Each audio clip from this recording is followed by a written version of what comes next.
Assalamualaikum warahmatullahi wabarakatuh. Waalaikumsalam warahmatullahi Khususnya wabarakatuh. untuk Prabu Dedi Mulyadi alias Kang Dedi Mulyadi KDM. Masalah ular kobra tersebut jangan dihiraukan, jangan dipikirkan. Ternyata ular itu memang dia sengaja membawanya dari rumah. Oh, Ya, sengaja membawanya dari rumah dan ditaruh depan pintu gerbang panjenengan. Gitu. Tadi saya dari maghrib makanya nggak live sampai malam ini ya. Jam berapa? Jam 11 ya. Ini baru selesai meditasi manunggal saya. Jadi saya mohon petunjuk Allah yang sebenarnya itu kiriman atau bukan kiriman melalui jalur langit atau melalui batin atau memang sengaja ditaruh. Nah di sini saya mendapatkan jawaban ya. Dalam meditasi saya mendapatkan jawaban, ternyata ular itu dibawa dari rumahnya. Dari rumah si orang tersebut memang ditaruh depan pintu gerbang panjenengan, sekedar untuk menakut-nakuti panjenengan, gitu ya, supaya dianggapnya si dia orang tersebut itu bisa, gitu loh. Supaya dianggapnya si orang itu bisa, ya gitu, KDM. Paham J? Paham. Jadi sebenarnya orang itu tong kosong nyari bunyinya. Jadinya orangnya kecil tinggi, umurnya 65 tahun, kecil tinggi, omongannya besar, ketinggian omongannya, sok tahu tentang ini dan itu. Gitu ya. Juga dia sering mengadu domba ataupun cari muka. Orang dalam sendiri, orang dalam panjenengan sendiri, ya. KDM, orang dalam. Siapa yang naruh ular tersebut di depan pintu gerbang panjenengan? Dan sekali lagi saya mohon maaf untuk KDM. Tadi saya sempat memantau gerbang panjenengan ya, memantau melalui tata cara saya. Tapi kan ya tujuannya untuk mengetahui, ya gitu, mengetahui tentang siapa yang ngirim ular tersebut. Jadi ular tersebut memang sengaja ditanteng dari rumah ya, dibawa dari rumah, ditaruh depan gerbang panjenengan. Bukan kiriman jalur langit, bukan melalui batin, dan bukan itu bukan santet. Oke, matur suwun untuk semuanya. PNKDM. Assalamualaikum warahmatullahi wabarakatuh. Assalamualaikum warahmatullahi wabarakatuh. Halo, Kang Dedi Mulyadi is the best.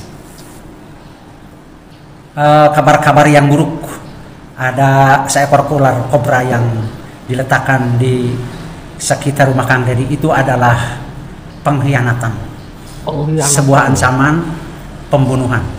Artinya kalau manusia sudah punya niat untuk membunuh, maka dia sudah bisa dibunuh.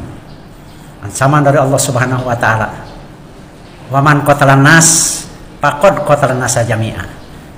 Siapa yang membunuh seseorang, maka sama dengan membunuh seluruh manusia yang ada di muka bumi ini. Berat sekali.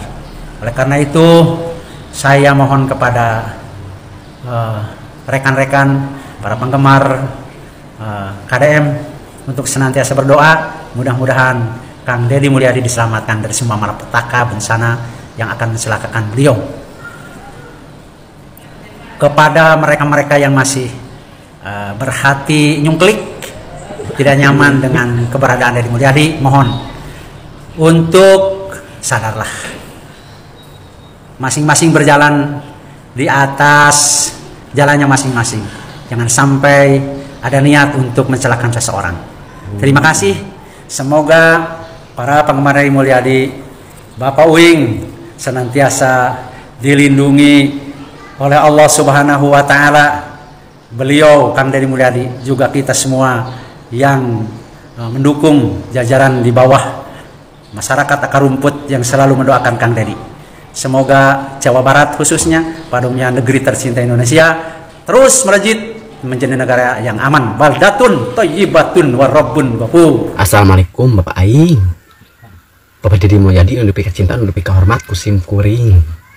Lain Pak, eta jalmi maksudna naon atunya ngirim orai king cobra deh gitunya, terus 2 kali ka bumi Bapak gitunya. Maksudna teh bade nyelakakeun apa bade neror apa bade kumaha gitu Paknya. Tapi tenang Pak, bisi ya emang gitu Pak, emangnya lain mencari kesempatan dalam kesempitan gitu Pak. Biasa abdi damar ah ke bumi Bapak Pak, biasalah perasa sapu, perah ngoren, nawak orai biasa gitunya. nawak satu-satu nama kita asa Pak Abi mah insyaallah Pak. Pokoknya nama tong sieun Pak sok mudah-mudahan we Abi katampi itu. Ibu Bapak damel caket-caket we di ieu tah Pak Purwakarta we. Catat Bapak aing mana mah tong sieun Bapak aing lah. Bapak aing mah banunya panggih jeung urang lembur. Geus lalajo acan lur. Video TikTok Bapak aing. Nu penggalana tadi di awalnya.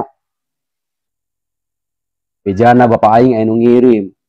Orai kobra ka gerbang imahna. Cik lur. Kumaha ta pandanganna geura? Bapak aing keur digawe lur. Make aya nu ngirim orai kobra sagala ka imahna cenah lur. Coba lur komentar. Kumaha ta kuduna? Kumaha nih Pendapatna kumaha? Bapak aing keur digawe aya wae nya. Cik lur berikan komentar di dinya nya. Ya. Salam HDHT.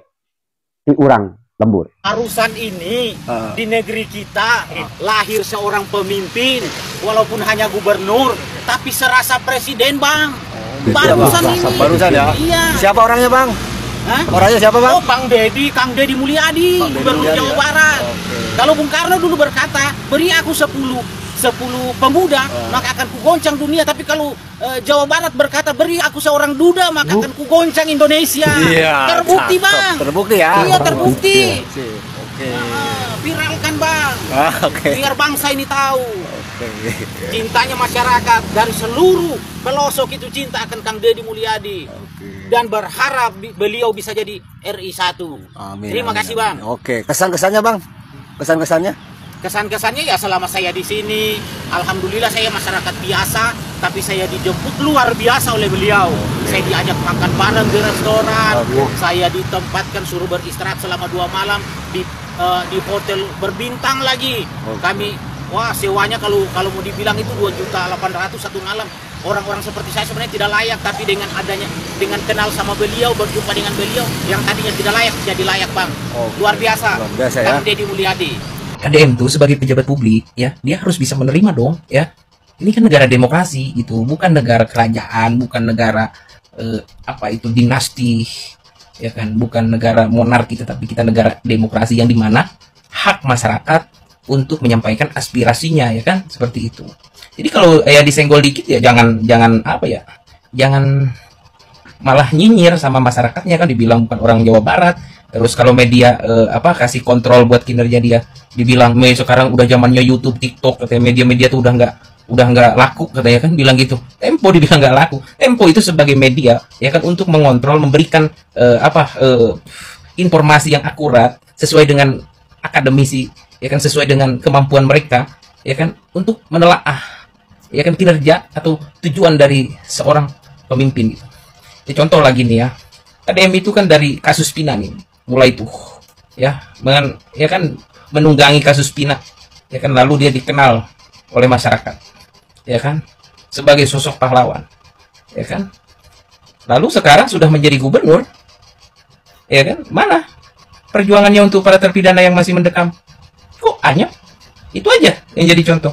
Jadi memviralkan sesuatu itu bukan memviralkan prosesnya, tetapi memviralkan hasil kinerjanya ya kan. Kalau memviralkan proses ya gampang-gampang aja ya kan, tetapi kalau memviralkan hasil kinerjanya ya kan, itu yang sulit. Dan kita pertanyakan dari hasil beberapa video-video yang viral tentang kunjungan-kunjungan dia ke beberapa daerah ya kan, hasilnya mana gitu?